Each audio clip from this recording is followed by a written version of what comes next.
ওই দল বলতে পারে পরিবেশ নাই, পরিবেশ না থাকলে এত লোক কিভাবে আসলো। আমি মনে করি এখনো পরিবেশ আছে, তবে তারা পরিবেশটাকে দূষিত করতে চাচ্ছে বিভিন্ন রকম উস্কানিমূলক বক্তব্য দিয়ে। সেই জন্য আমি আমার নেতা কর্মীদেরকে বলেছি যে কোনো উস্কানিতে পা দেয়া যাবে না, কারণ তারা ষড়যন্ত্র করছে যাতে এই দেশে নির্বাচনকে ভণ্ডুল করা যায়। আপনারা নিজেরাই দেখতে পেয়েছেন যে বীরশ্রেষ্ঠ জাহাঙ্গীরনগর ইউনিয়ন তার যে শ্রেষ্ঠ, এই শ্রেষ্ঠত্বটা তারা প্রমাণ করেছে আজকে। এই থেকেই আপনারা বুঝতে পারেন যে নির্বাচনে আমি কতটা আশাবাদী আল্লাহর রহমতে বিজয়ের জন্য।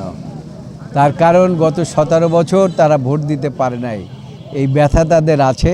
আমি আশা করি আগামী 12 তারিখে তাদের মূল্যবান ভোট তারা ধানের শীষে দিয়ে ধানের শীষের প্রার্থীকে জয়যুক্ত করবে ইনশাআল্লাহ। ধানের শীষে ভোট দেবে। ধানের শীষ হচ্ছে শহীদ রাষ্ট্রপতি জিয়াউর রহমানের প্রতীক, উন্নয়নের প্রতীক।